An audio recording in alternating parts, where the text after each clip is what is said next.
Ya. Nah, kalau misalnya mau update adalah Perpres yang dikeluarkan oleh Pak SBY tahun 2008. Ya. Mana yang lebih kuat, Kepres atau Perpres gitu loh? Begini, harus difahami dari konteks tata hukum, peraturan perundang-undangan. Kepres itu pada tahun 95 itu kedudukannya sejajar dengan Perpres sekarang. Oh. Jadi dulu dasarnya TAP MPRS nomor 20 tahun 66 tuh di bawah peraturan pemerintah ada Kepres.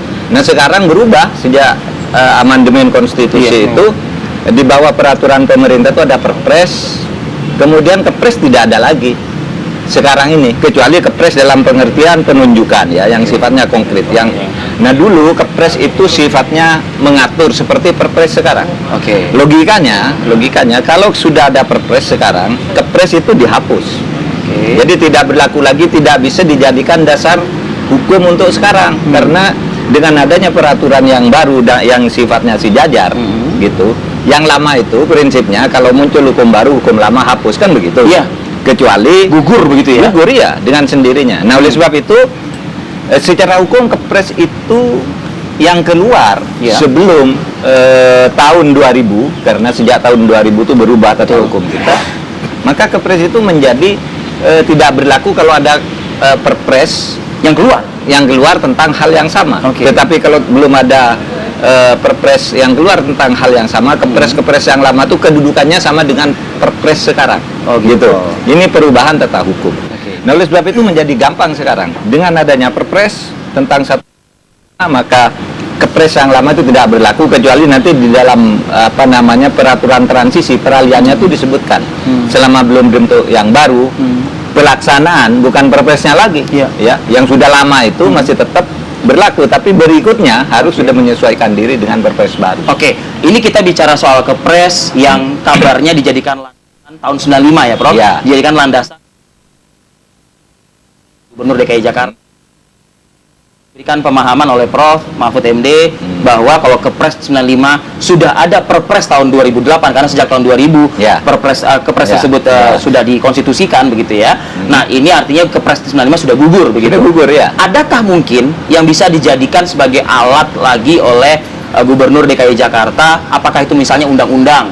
Saya dapat informasi dari Prof. Mahfud ada undang-undang tahun 2009 juga kan? Iya, Undang nomor 32. Ya. Undang-undang nomor 32 tahun 2009 itu tentang pengelolaan dan pemeliharaan lingkungan hidup. Nah di situ dikatakan bahwa kalau reklamasi itu harus ada dua syarat utama, satu AMDAL, yang kedua izin. Nah kemudian pada tahap akhir ini izinnya dikeluarkan oleh kementerian. Izinnya dikeluarkan oleh kementerian? Iya, menurut itu. Oleh sebab itu sebenarnya sesudah itu adanya hal-hal di luar itu menjadi legal, ya, menjadi legal. Ya tidak sah sebenarnya. Tetapi ini kan ada batas. Izin-izin yang dikeluarkan sebelum tahun 2010, sebelum keluarnya Undang-Undang 32 tahun 2009 ini, itu harus dianggap sah. Tetapi sesudah itu, blok-blok yang izin sesudah itu harus menyesuaikan dengan undang-undang ini. Segera menyesuaikan dengan undang-undang tersebut. Harus. Jadi tidak melalui kementerian kan kalau misalnya. Mestinya melalui kementerian. Oleh sebab itu saya sependapat dengan Bu Susi ya, dalam beberapa pernyataannya itu ya, beberapa memang ada yang belum sesuai dengan ketentuan, dan menurut saya karena sama pemerintah ya, gubernur adalah pemerintah, kementerian adalah pemerintah, kenapa sih ketemu lalu ini mau diapakan gitu, itu kan selesai sebenarnya. Nah tetapi kalau konflik terus berlanjut, sebenarnya Bu Susi bisa mengambil alih, bisa disposisi? Enggak, ambil alih. Saya ambil alih sesuai dengan ketentuan pasal 77 dan sampai dengan 79 undang-undang yang saya sebut tadi, di mana di situ kementerian bisa menjatuhkan sanksi, memberi peringatan, membekukan izin terhadap sesuatu yang dianggap tidak sesuai dengan undang-undang. Prof, kalau misalnya Bu Susi Pujiastuti selaku Menteri Kelautan dan Perikanan mengambil alih, bisa jadi mungkin target dari proyek reklamasi Teluk Jakarta ini yang konon dikabarkan kawasan barat ditujukan untuk pemukiman, namun tidak menutup kemungkinan untuk menjadi aktivitas perkantoran dan komersial. Sub kawasan tengah digunakan untuk keperluan komersial, tapi juga dapat untuk residensial. Lalu juga di sub kawasan timur digunakan kawasan pelabuhan, industri dan pergudangan.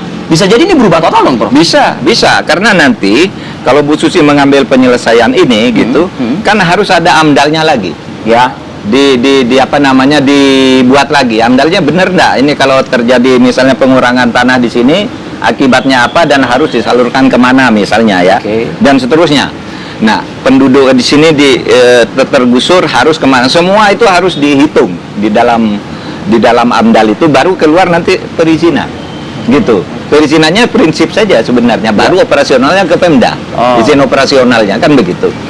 Nah, tetapi sekarang ini masalahnya kan sudah terlanjur kisruh. Menurut saya untuk kasus reklamasi Jakarta itu, kenapa sekarang daripada kisruh gini diambil aja oleh pusat gitu. Sudahlah, kami tangani dulu.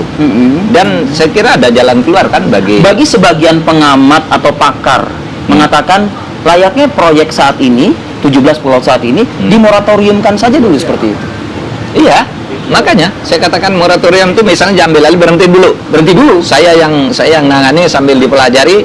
Apalagi ini mau pilkada, silakan jalan pilkada dengan ribut-ribut. Bisa saja dong dijadikan sebagai alat untuk blackmail, black campaign dan lain sebagainya. Seperti itu. Ya bisa.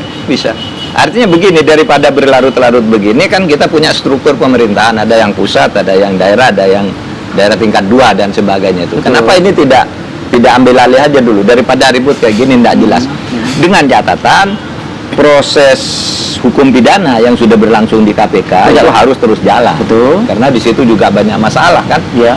Banyak masalah yang mungkin kaitannya dengan A, B, C, D, pejabat ini, pejabat itu. Yang saya duga KPK itu sudah mempunyai data itu lengkap. Hanya mungkin tinggal diimplementasikan saja data yang lengkap tersebut kepada publik seperti itu. Iya. Oke, Prof. Sedikit mungkin kita bergeser, tapi ini terkait juga masih dengan tata negara kita begitu ya. Proses masih berlangsung di DPRD, Prof. Dalam artian rancangan zona wilayah dan juga raperda yang sudah dibahas oleh Balegda DPRD DKI Jakarta. Tapi proyek bahkan salah satu pulau sudah jadi, Prof, kabarnya. Dan itu difungsikan untuk entah saya mungkin kurang lengkap data saya, golf dan lain sebagainya begitu. Dan juga sudah ada 40% penggarapan pulau di Teluk Jakarta tersebut yang masih on progress. Secara hukum, menurut saya apapun alasannya, apakah itu bermanfaat atau apa, kan orang bisa juga bicara soal manfaatnya, itu jelas melanggar hukum. Karena begini, adanya penggarapan proyek-proyek seperti itu mestinya berdasarkan sebuah izin. Nah, izin ini harus ada raperdanya dulu menurut undang-undang. Tidak boleh izin keluar lalu raperdanya dicari. Itu bertentangan dengan tata hukum. Dalam hukum itu ada yang disebut pengaturan yang bersifat abstrak, itu rihlun namanya. Kalau mau ini harus begini, kalau mau ini nih. Untuk melaksanakan ini lalu ada peraturan konkret. Itu izin-izin itu. Nah, ini izinnya keluar dulu, ininya belum ada. Itu kan bertentangan dengan tata hukum. Terlepas sambil berjalan misalnya begitu. Nggak bisa. Nggak bisa. Kalau begitu nanti kacau. Semua orang akan bisa melakukan itu dan menyalahgunakan kekuasaan. Nah, oleh sebab itu menurut saya dari sudut tata hukum, kalau dilihat hubungan antara reclaim dan base kicking ini, mestinya ini dihentikan dulu sampai raperdanya ini selesai. Harusnya ini dianggap tidak ada dulu semuanya, apapun gitu. Mungkin secara material rugi, tetapi secara hukum untuk ketertiban ke daerah-daerah lain dan untuk masa depan ini penting. Ini dianggap tidak ada dulu. Mari kita bicara raperdanya seperti apa. Nggak ada tuh 5%, nggak ada 15%, nggak ada urusan itu dulu. Tapi ini raperdanya seperti apa? Payungnya dulu, Prof. Iya, payungnya dulu. Ini memang begitu. Seperti perda, ini kan harus ada dulu misalnya undang-undangnya. Kan sudah ada undang-undangnya. Nih untuk perizinan konkretnya ini mestinya perdanya ini ada dulu. Sehingga raperda yang dibahas itu harus tuntas dulu. Ya, baru nanti yang izin-izin nih dikeluarkan. Nah, ini kan aneh memang, aneh. Berarti yang sekarang ini ilegal, Prof? Iya, kalau saya mengatakannya ilegal. Tegas ya itu ya? Tegas ilegal. Kan tidak ada perdanya. Tapi bagaimana menyelamatkan ilegal ini, Prof? Mungkin juga sebagai closing statement dari Prof, masukan dari Prof begitu, menyelamatkan yang ilegal ini bagaimana begitu? Ya makanya dihentikan aja dulu bahwa itu dianggap tidak ada semua. Dianggap tidak ada, lalu mari bahas ini. Perdanya nih bahas mau eksekutif seperti apa? Legislatif DKI Jakarta bertemu betul. Pun juga eksekutif dengan pemerintah pusat. Betul, iya. Saya kira itu daripada seperti ini menimbulkan persoalan-persoalan hukum dan bisa menjadi presiden untuk terjadi lagi di daerah lain. Orang mengeluarkan izin tanpa alas hukum yang sifatnya abstrak, langsung ke konkret, kan tidak boleh. Dari kacamata Prof, yang sudah berlangsung kita ketahui kan Bali begitu, Manado juga kabarnya Makassar seperti itu. Kalau halnya sama, belum ada perdanya, itu tidak boleh. Harus ada perdanya dulu. Jadi pemberian izin itu berdasarkan perdanya dulu. Apa sih kata perda tentang ini penataan macam-macam itu? Kalau ini langsung diberikan, masa perda disuruh menyesuaikan terhadap yang sudah terjadi?